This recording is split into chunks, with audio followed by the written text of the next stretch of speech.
नमस्कार सर। सत साहिब। क्या शुभ नाम है जी आपका? मेरा नाम सुधीर दास। सुधीर दास जी, कहाँ से आए आप? मैं ग्राम झिंदुआ, तहसील बर्थना, जिला इटावा, उत्तर प्रदेश का रहने वाला हूँ। सर, परम संत सतगुरु रामपाल जी महाराज की शरण में आने से पहले आप कौन सी भक्ति करते थे? परम संत रामपाल जी महाराज की शरण में आने से पहले मैं श्रीमद् भागवत कथा किया करता था और उस कथा को करके हम अपने आप को बहुत बड़ा विद्वान समझते थे और बहुत ही ये सोचा करते थे कि मैं जो कर रहा हूँ, हरि की भक्ति भी हो रही है और पेट का धंधा भी हो रहा है। लेकिन संत रामपाल जी महाराज की शरण में आने के बाद ये पता चला था कि मैं तो बहुत ही पाप इकट्ठा कर रहा हूँ। सर, आप कथावाचक थे, श्रीमद् भागवत कथा आप करते थे, भगवत गीता जी की कथा आप करते थे और अपने आप को एक बहुत बड़ा विद्वान समझते थे और इससे आपकी रोजी रोटी भी चलती थी और आप समझते थे कि भगवान की भक्ति भी साथ साथ हो रही है। तो फिर सर आप परम संत सतगुरु रामपाल जी महाराज की शरण में कैसे आए? संत रामपाल जी की शरण में आने से पहले मैं कथा भागवत जो करता था, तो ये एक बड़ी लंबी कहानी है, बड़ी रोचक कथा। मैं कथा भागवत करने के उद्देश्य से बम्बई में गया हुआ था। तो ट्रेन में मैं चल रहा था, वहाँ पर मुझे ये पुस्तक भक्ति सौदागर को संदेश मिली। हमारी दो बहनें थीं जो उस ट्रेन में जो पुस्तक बांट रही थीं। तो एक तो मतलब जो टेम्पलेट ले रखा था उन्होंने और पीछे से दूसरी पुस्तक लेकर के चल रही थी। तो टेम्पलेट पर मैंने देखा है कि कौन ब्रह्मा का पिता है, कौन विष्णु की माता, शंकर का दादा कौन है। इस तरीके के जो सवाल मेरे दिमाग में कभी उठे भी नहीं थे, ऐसे सवाल देख करके मैं तो बड़ा हैरान रह गया। और जब मैंने पूछा, मैंने कि भाई ये पुस्तक कहाँ मिलेगी, तो उन्होंने इशारा किया कि वो पीछे हमारी बहन जी आ रही हैं, वो आपको ये पुस्तक देंगी। तो मैंने वो पुस्तक ले ली। पुस्तक को जैसे ही संयोग से मैंने खोला तो उस पर ये संसार रूपी उल्टा वृक्ष का चित्र जो छपा हुआ था, उस चित्र को देख करके मैंने देखा उस पर जड़ पर पूर्ण ब्रह्म परमेश्वर कबीर साहब की तस्वीर लगी हुई थी। तो मैं चूंकि अपने आप को बहुत बड़ा विद्वान मानता था और मैंने उसको देख करके मैंने हंसना शुरू किया। मैंने कहा ये देखो, कबीर को परमेश्वर बता दिया पूर्ण ब्रह्म, और ये ब्रह्मा विष्णु महेश को तो डालियां बता रखा है इसमें। तो वो हमारी बहन जो पुस्तक लेकर के चल रही थी, तो उन्होंने कहा कि आप क्या जानते हो कबीर साहब के बारे में? मैंने कि मैं सब कुछ जानता हूँ, ये तो एक जुलाहा थे और लहर तारा तालाब के किनारे नीरू और नीमा को पड़े हुए मिली थे, ये तो किसी विधवा ब्राह्मणी के पैदा हुए थे।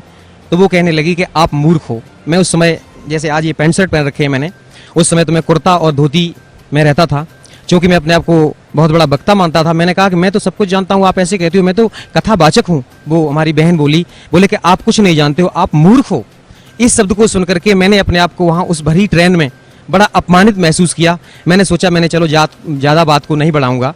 मैंने कहा बहन जी आपकी पुस्तक कितने की है? कि बोले 10 रुपये की। मैंने वो पुस्तक ले ली और पुस्तक को पढ़ना शुरू किया।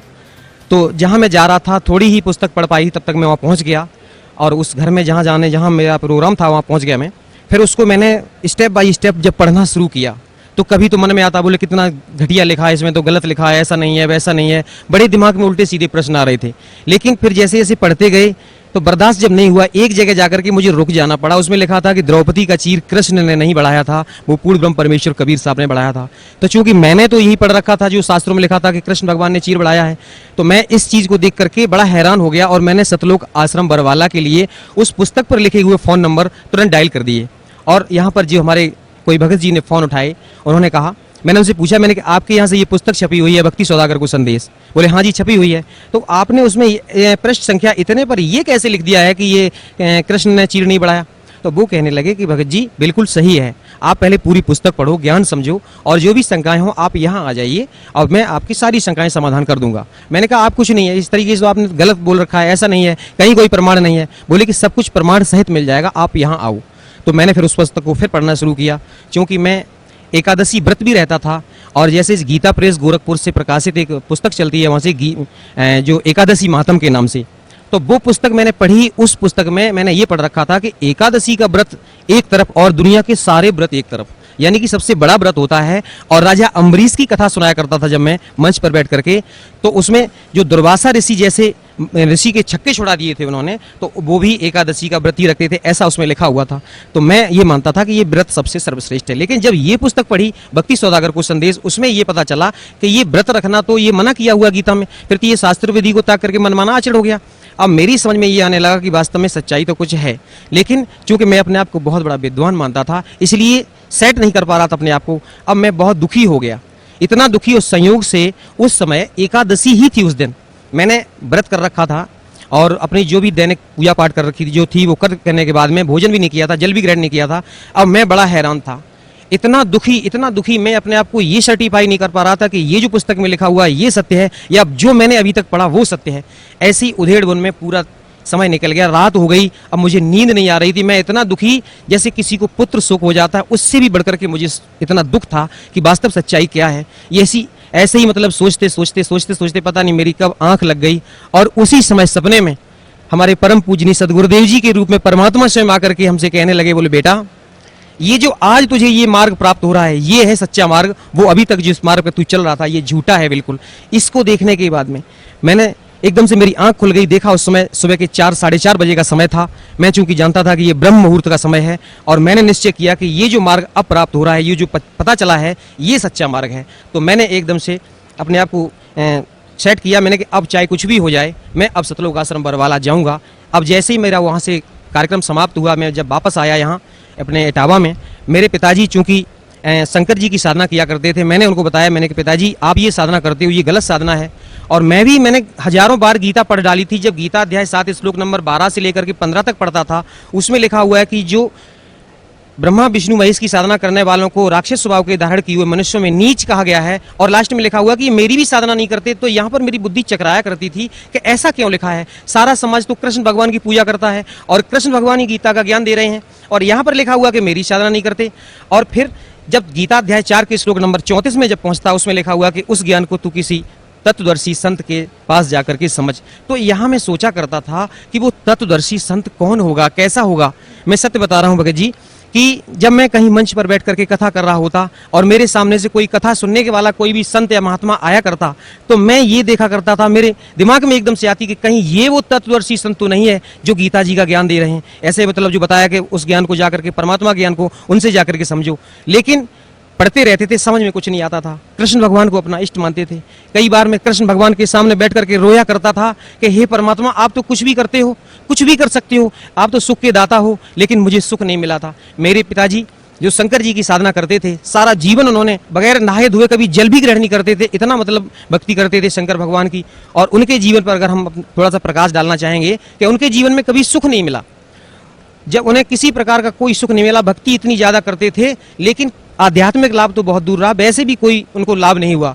भरी जवानी में उनकी आंखें खराब हो गईं, इतने दुखी रहते थे, साधना करते थे, फिर भी आगे चल करके धीरे धीरे हम 2 भाई थे, हमसे बड़े भाई जो थे वो भी हमारे भाई और भाभी दोनों लोग चल बसे। उनके जीवन में इतना कष्ट आया, इतना कष्ट मिला उन्हें, कभी कोई सुख नहीं मिला, क्योंकि इतना उनको दुख मिला और भक्ति फिर भी चलती रही। मेरी माताजी भी शेरावाली की भक्ति करते थे और हम भी बचपन से ही पता नहीं कैसे अपने को सेट किए हुए थे। कृष्ण भगवान को, विष्णु भगवान को, शंकर जी की जैसी साधना हमारे घर में चल रही थी, हम भी उसी साधना को कर रहे थे। लेकिन उस साधना से ना तो मुझे कोई लाभ हुआ, ना हमारे परिवार वालों को, उल्टा कष्ट पर कष्ट ही आते रहे। और हम प्रार्थना किया करते थे कि मालिक मुझे सुख दे। जब मैं कथा भागवत करने लगा तो मैंने ये सोचा कि मेरे ऊपर अब कृष्ण भगवान ने बड़ी दया की है, क्योंकि अब तो ये हमारा धंधा भी चलने लगा था, पैसा भी मिलता था, इज्जत सम्मान सब कुछ मिलने लगा। तो अब मेरी समझ में ये आ रही थी कि इन कृष्ण भगवान ने ही मुझे सब कुछ दे रखा है, सारा सुख दे दिया, ये सुख के दाता हैं। लेकिन फिर भी मन में कहीं ना कहीं अशांति जरूर रहती थी।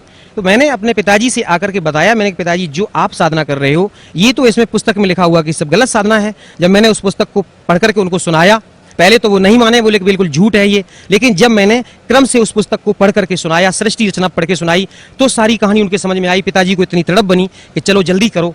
उस समय हम उनको लेकर के और सतलोक आश्रम बरवाला के लिए चले। तो हमारे गांव के और भी भगत लोग चल दिए, लगभग 12-15 लोगों को लेकर के हम यहाँ पर आ रहे थे। जैसे ही हम रोहतक में पहुंचे तो रोहतक में उतर करके हमने देखा, मैंने चलो ट्रेन का पता करता हूँ यहाँ से कितने बजे मुझे ट्रेन मिलेगी। वो रोहतक की जो ट्रेन थी वो उधर भिवानी की तरफ जा रही थी, इसलिए मुझे वो छोड़नी पड़ी। तो लोगों ने बताया कि आपको यहाँ से ट्रेन मिलेगी जींद के लिए, आपको जींद जाना है। तो मैं अब ट्रेन का पता करने के लिए जैसे ही गया वहाँ पर, तब तक कुछ काल के ऐसे दूत लग गए, कुछ वहाँ पर आकर के हमारे जो साथियों को उन्होंने भ्रमित कर दिया। अरे कि आप कहाँ जा रहे हो? उन्होंने बताया कि मैं बरवाला जा रहा हूँ, रामपाल जी महाराज के आश्रम में जा रहा हूँ, सतलोक आश्रम में। तो उन्होंने कहा अरे वहाँ क्यों जाते हो, वो तो बहुत बड़ा जादूगर है, वो तो बहुत बड़ा तांत्रिक है, और वहाँ जाओगे तो फिर तो आपको इतना वो वशीभूत कर लेगा कि आपका दुनिया में कहीं मन नहीं लगेगा, बार बार भाग करके इधर आओगे। ऐसे कह करके उनको भ्रमित कर दिया। और मैं जैसे ही ट्रेन का पता करके आ रहा था, तब तक एक सज्जन कह रहे थे, बोले कि मेरी भक्तमती एक बार करौथा आश्रम में चली गई थी और उनको वहां पर प्रसाद दे दिया था। मैंने वो प्रसाद मैं उनको ग्रहण नहीं करने दिया, भैंस की नांद में फेंक दिया। तो वो मूर्ख कह रहा था कि वो भैंस खूंटा तोड़ करके सतलोक आश्रम करौथा में पहुंच गई थी, ऐसा जादूगर है वो। तो अब क्या हुआ, तो हमारे और जो साथी थे वो कहने लगे भाई तो हम नहीं जाएंगे वहाँ पर। तो मैंने उनसे कहा, मैंने कि आप लोगों की सबसे बड़ी भूल तो ये है कि आप विश्वास बहुत जल्दी करते हो। पहले तो आपने मेरी बात पर विश्वास किया, आप यहाँ तक आ गए, अब इन लोगों पर विश्वास कर रहे हो। ऐसा ना करो, आप पहले मेरी बात मानो, चलो हम जड़ तक चलेंगे, जहाँ सच्चाई का मतलब पता लगा के आएंगे कि वास्तव में सच्चाई क्या है। तो कुछ लोग नहीं माने, वो कहे नहीं हम तो घर जाएंगे। हम कहे तो भैया ठीक है, आपको जाना है तो जाओ। मैं और मेरे पिताजी, हम दोनों लोगों ने दृढ़ निश्चय किया कि हम लोगों को बिल्कुल जाना ही है और सच्चाई का पता लगा करके लौटेंगे। अब हम जैसे ही यहाँ बरवाला पहुँचे, बरवाला पहुँचने के बाद मैंने फ़ोन किया, मैंने कि मैं यहाँ पर रोडवेज बस स्टैंड पर खड़ा हूँ। तो यहाँ सतलोक आश्रम की वहाँ गाड़ी लेकर के जैसे ही पहुँचे भगत जी हमारे, हम लोगों को लेके आए, तो मन में बड़ी शांति आई कि भाई जी तो बहुत अच्छे लोग हैं। अब जैसे ही हमने अपने आप को ये सेट कर रखा था कि सतलोक आश्रम में पहुंचेंगे तो वो कोई जादू तांत्रिक होंगे, वो कुछ खाने पीने के लिए सामान देंगे जैसे उन्होंने बताया था, तो हम खाएंगे नहीं, चलो देख लेंगे वहाँ पर। लेकिन जैसे ही सतलोक आश्रम बरवाला में जैसे ही प्रवेश किया, वो पुराना वाला जो दौलतपुर रोड पर आश्रम है उसमें जैसे ही प्रवेश किया, मैंने वहाँ पर अपने बहुत से लोगों को देखा। ऐसा लगा कि इन लोगों से हम पता नहीं कितने दिनों से इनसे परिचित हैं, कितने दिनों से इनको जानते हैं। एक भगत जी हमारे पास आकर के एकदम से तुरंत हमसे गले लिपट गए, बोले भगत जी कितने दिनों बाद आप आए हो। ऐसा लगा कि इनको हम पता नहीं कितने दिनों से जानते हैं, और बड़ा अच्छा सा लगा। फिर उन्होंने मुझे सारी व्यवस्था दिखाई, नाम लिया, उपदेश लिया। मेरे ऊपर संत रामपाल जी महाराज की दया 11 अक्टूबर सन 2009 को हुई थी। उसके बाद में मालिक ने मेरे साथ बहुत चमत्कार किए। सर, परम संत सतगुरु रामपाल जी महाराज की शरण माने के बाद आपको क्या लाभ मिला? सबसे बड़ा तो लाभ मुझे ये मिला कि जब हम लोग सतलोक आश्रम बरवाला पहुंचे और सतगुरुदेव जी से उपदेश लेने के बाद में दर्शनों के लिए जब गए, पिताजी मेरे साथ थे, चूंकि मेरे पिताजी, मैंने आपको पहले बताया भगत जी, उनको दिखाई नहीं देता, आंखें खराब हो चुकी हैं, तो मैं इनकी उंगली पकड़ करके ले जाकर के दर्शन के लिए ले गया। तो मेरे पिताजी सतगुरुदेव की चरणों में फूट फूट कर रोने लगे। वो कहने लगे, बोले बेटा आप क्यों रोते हो? तो जब ये शब्द मैंने सुना कि ये मेरे पिताजी की उम्र उनसे ज्यादा लग रही थी और उन्होंने बेटा शब्द कहा, तो मेरे दिमाग में हथौड़ा सा लगा। बोले कि ये कैसे कह सकते हैं, कोई भी ऐसा नहीं कह सकता है, अपने से उम्र में बड़े को बेटा नहीं कह सकता, ये तो स्वयं परमात्मा ही है। और मैंने जब दंडवत प्रणाम किया तो कहने लगे, बोले बेटा तू नहीं जानता है, तुझे कैसे निकाला मैंने, ऐसे परमात्मा की शरण में तू आ गया है, तेरा उद्धार हो गया। मेरे पिताजी फूट फूट कर रोने लगे। वो कहने लगे क्यों रोते हो? तो पिताजी ने कहा कि मेरी उम्र पूरी व्यर्थ चली गई। तो उन्होंने कहा नहीं नहीं, मैंने आपकी 20 वर्ष की उम्र और बढ़ाई है। तो मैंने उस समय ये शब्द बड़ा अतिशयोक्ति माना, मैंने कि ऐसे गुरुजी ने कह दिया होगा, लेकिन ये सत्य था। हम लोग जब उपदेश लेने के बाद घर वापस पहुंचे, पिताजी पर एकदम अचानक उन पर अटैक पड़ा और इतनी हालत उनकी बिगड़ने लगी, मुझे ऐसा लगा कि अब इनकी मृत्यु होने वाली है। लेकिन परमात्मा ने ये शब्द बोला था, मुझे उस पर विश्वास था कि कोई भी संत होता है, जो परम संत होते हैं, सदगुरु होते हैं, वो झूठ नहीं बोलते हैं, जो कह देते हैं वो सत्य होता है। मैंने तुरंत सतलोक आश्रम बरवाला में फ़ोन लगाया और उनको बताया, मैंने भगत जी मेरे पिताजी की हालत ऐसी ऐसी बहुत ज़्यादा खराब हो रही है। तो उन्होंने कहा कि अमृत जल और प्रसाद जो रखा है उसको दे दो और दंडवत प्रणाम करने के बाद में परमात्मा से प्रार्थना करो और जितनी जल्दी हो सके आप शीघ्र यहाँ ले आओ। भगत जी 2 बार अटैक पड़ा उनको और उसके बाद में हालत, जैसे ही मैंने उनको प्रसाद और अमृत जल दिया, उनकी हालत में तुरंत सुधार हो गया। उसके बाद में मैं तुरंत ही वहाँ से निकला और सतलोक आश्रम बरवाला में आकर के सदगुरु देव जी के चरणों में दंडवत प्रणाम किया। और इस तरीके से मालिक ने आज तक, अब मेरे पिताजी को किसी प्रकार की कोई दिक्कत नहीं है और जैसा उन्होंने कहा था कि उनकी उम्र बढ़ाई है, वो बिल्कुल स्वस्थ हैं। इस समय उनकी उम्र लगभग 86 वर्ष की हो रही है। उसके बाद में हमारे साथ और बहुत से चमत्कार किए, मेरी स्वयं उम्र बढ़ाई, मेरे बच्चे को जीवन दान दिया। एक बच्चा मेरा बड़ा वाला एक दिन एक पेड़ पर जमनी खाने के लिए चढ़ गया था और उस पेड़ से अचानक वो गिरा। जहाँ पर गिरा था वहाँ पर चारा खिलाने के लिए, बैलों को चारा खिलाने के लिए ये नांद जो बना रखी होती है, उसके और बीच में एक खूंटा गड़ा हुआ था, उनके दोनों के बीच में गिरा। अगर मान लीजिए सिर उसकी उसमें लगता पक्की चट्टान सी थी तो सिर फट जाता तो उसकी मृत्यु हो जाती। अगर खूंटे के ऊपर गिरता कहीं भी, मतलब पेट में या कहीं घुस जाता तो उसकी मृत्यु हो जाती। उस दिन उसका मृत्यु योग था, लेकिन मालिक ने इतनी दया की कि उस नांद और खूंटे के बीच में वो गिरा। थोड़ा सा हाथ में चोट लगी, जो मालिक की दया से वो अब बिल्कुल सही है, ऐसे उसकी जान बचाई। और एक दिन छोटा बेटा मेरा यहाँ सतलोक आश्रम बरवाला में आया हुआ था मेरी माता जी के साथ में, और यहाँ से जब जो लोग वापस जा रहे थे, चूंकि इटावा रेलवे स्टेशन पर इनको उतरना था, लेकिन माता जी तो उतर गई, वो छोटा बच्चा उतर नहीं पाया और ट्रेन चल पड़ी। ट्रेन चल पड़ी तो माता जी एकदम दहाड़े मार मार के रोने लगी कि मेरा बच्चा चला गया, मेरा बच्चा चला गया। हमारे और भी गुरु भाई हमारी माता जी के साथ में थे, उन्होंने मेरे पास फ़ोन किया, बोले भगत जी आपका छोटा बेटा ट्रेन से नहीं उतर पाया है और माता जी इस तरीके से बहुत ज़्यादा रो रही हैं। तो मैंने उनसे कहा कि माता जी से आप कहो कि वो चुपचाप घर जाएं, वो परमात्मा का बच्चा है, वो मेरा बच्चा नहीं है, मालिक अपने आप दया करेंगे, वो बच्चा अपने आप घर आ जाएगा, आप चिंता ना करो। चूंकि मैं घर पे था तो ये फोन पर वार्ता हो रही थी, हमारे पड़ोसी और लोग सुन रहे थे, तो वो उनको पता चला वो क्या हो गया है। तो मैंने कहा मैंने ऐसे ऐसे छोटा बेटा जो है वो ट्रेन में बैठा चला गया, उतर नहीं पाया है। तो वो लोग हंसी उड़ाने लगे, खिल्ली करने लगे कि आप तो कहते हो आपके परमात्मा है संत रामपाल जी महाराज, तो अब देखो अब परमात्मा होंगे। तो मैंने कहा आप चिंता ना करो, आप ऐसा मत बोलो, आप नहीं जानते हो, वो परमात्मा ही है और अभी बच्चा देखना थोड़ी देर बाद अपने आप वापस आ जाएगा। और मैं इस विश्वास के साथ, मैं तो बिल्कुल दृढ़ हो गया था, मैंने कि कुछ नहीं होगा, वो अपने आप परमात्मा दया करेंगे, और मैं चाह करके भी कुछ नहीं कर सकता था। लेकिन कुछ लोग कहने लगे अरे आप जाकर के आगे देखो, अगली स्टेशन पर शायद उतर जाए। मैंने कि मुझे कोई टेंशन नहीं है। लेकिन फिर भी जब ज़्यादा लोगों ने कहा, हमारी भक्तमती बड़ी दुखी होने लगी, मैंने कहा आप चिंता ना करो, आज मालिक की दया से पूरा परिवार हम लोग परमात्मा की शरण में है। तो उन्होंने कहा कि आप जाओ, दुखी होने लगी, मैंने कहा आप चिंता ना करो, चलो मैं जाता हूँ। तो मैंने जैसे ही घर से और निकला था तो मैं क्या देख रहा हूँ कि उधर से वो बच्चा मेरा अपने आप चला आ रहा है रोड पर। अब मैं उसके पास पहुंचा, मैंने पूछा, मैंने माताजी को कहाँ छोड़ दिया? वो कहने लगे माताजी इटावा में उतर गई थी, मैं उतर नहीं पाया। मैंने कहा आप कहाँ उतरे हो? तो अगला स्टेशन जो था वो वहाँ उतर गया। जैसे मान लीजिए छोटा सा बालक था और उससे कोई कह रहा, बोले बेटा यहाँ उतर जाओ। उसका जो बैग था उसमें दीक्षा फार्म था यहाँ सतलोक आश्रम बरवाला का, वो चला गया, सारे कपड़े चले गए और वो बच्चा उतर के आ गया। तो मैंने बेटा तुम यहाँ कैसे पहुंचे? तो वो कहने लगा कि कोई अंकल जी आए थे और मुझे साइकिल पर बिठा करके इधर से लेकर के इधर आए। तो मैंने कि वो चले किधर गए? बोले वापस चले गए। मैं समझ गया कि ये परमात्मा का ही काम है, ये कोई जीव की ताकत नहीं, ऐसा नहीं कर सकता है। और मेरे साथ में मेरी स्वयं उम्र बढ़ाई मालिक ने। मैं एक बार भिंड जिले से लौट करके अपने इटावा आ रहा था, मारुति वैन में आगे बैठा हुआ था, 60-65 की स्पीड में मारुति वैन, ड्राइवर ने उसको बहुत कंट्रोल किया, लेकिन पता नहीं उसकी स्टीयरिंग फेल हो गई, क्या हो गया, वो सीधी जाकर के एक दीवार में घुस गई। तो आगे का जो डैशबोर्ड था, मैं आगे ही बैठा हुआ था क्योंकि ड्राइवर के साथ में, तो ड्राइवर की जो साइड थी उसने अपनी साइड तो बचा ली, लेकिन जिस साइड मैं बैठा हुआ था वो एकदम से ऐसी गाड़ी पिस गई, मैं उसमें फंस गया।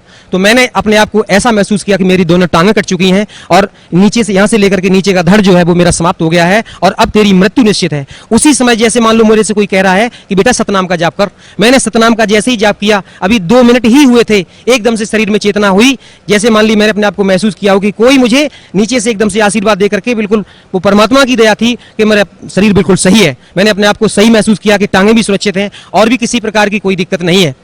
अब क्या हुआ, मुझे चूंकि मैं फंस गया था, पीछे खींच करके निकाला गया और हमारी चोट भी यहाँ पर लगी हुई थी, बहुत ज्यादा ब्लड निकल रहा था। उस दिन मेरा मृत्यु योग था, लेकिन मालिक ने मेरे ऊपर दया की, मुझे जीवन दान दिया। मुझे अनायास ही बहुत शब्द याद आ गए जो मैंने कभी बचपन में किसी तांत्रिक से पूछा था। एक बार मैंने एक तांत्रिक से, वो हाथ देखने वाला आ गया था, उससे मैंने अपने जीवन, चूंकि दिखाया करते थे पहले, ऐसे धारणा बनी रहती थी, तो उसने मुझे बताया था, बोले बेटा आपकी 35 वर्ष की आयु में मृत्यु हो जाएगी। तो मैंने ये झूठ माना था और उसने ये भी कह दिया था कि आपके भाई की भी मृत्यु 35 वर्ष में हुई है और आपकी भी मृत्यु 35 वर्ष में होगी। उस दिन मैंने, जब वो दिन तुरंत मुझे याद आ गया, उस दिन दास ये पूरा 35 वर्ष का हो चुका था। तो मैंने समझ लिया कि ये मालिक ने दया की, आज मेरा मृत्यु योग था। इस तरीके से मुझे मालिक ने मुझे भी जीवन दान दिया, मेरे ऊपर बड़ी दया की। सर, परम संत सतगुरु रामपाल जी महाराज से नाम उपदेश लेने के बाद आपको बहुत से लाभ मिले, आपको जीवन दान भी मिला, आपके बच्चों को जीवन दान मिला, आपके पिताजी को भी जीवन दान मिला। तो सर, भक्त समाज को आप क्या संदेश देना चाहते हैं? सबसे पहले तो मैं साधना चैनल वालों का बहुत धन्यवाद करना चाहूँगा कि उन्होंने सच्चाई हम लोगों तक पहुँचाई। हम लोगों को पता ही नहीं था कि वास्तव में सच्चाई क्या होती है, और साधना चैनल वालों का मैं बहुत ही आभारी हूं।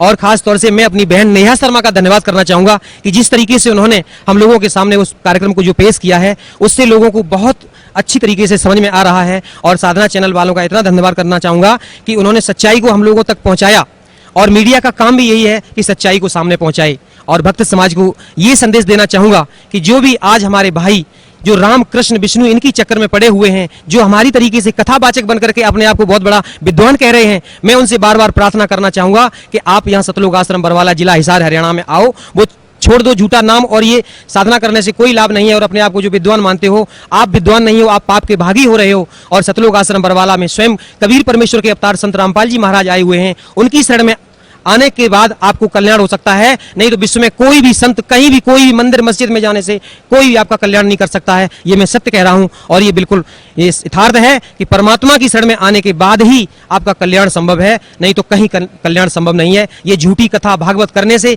या किसी तरीके से अपने आप को विद्वान साबित करने से अपने आप को धोखा दे रहे हो, मनुष्य जीवन बर्बाद कर रहे हैं अभी आप। ये पूर्व जन्म के संस्कार आपके हैं जो आपको मिले हुए हैं। तो मैं आपसे प्रार्थना करना चाहूंगा कि जो लोग भी साधना चैनल के माध्यम से हमारी इस बात को सुन रहे हैं, मैं सबसे ये संदेश पहुंचाना चाहूंगा कि बहुत जल्दी, शीघ्र अति शीघ्र, बिना किसी पल को गंवाए हुए सतलोक आश्रम बरवाला, जिला हिसार, हरियाणा में आइए और सतगुरुदेव रामपाल जी महाराज से नाम दीक्षा लीजिए और अपना कल्याण करवाइए। सत साई। धन्यवाद आपका।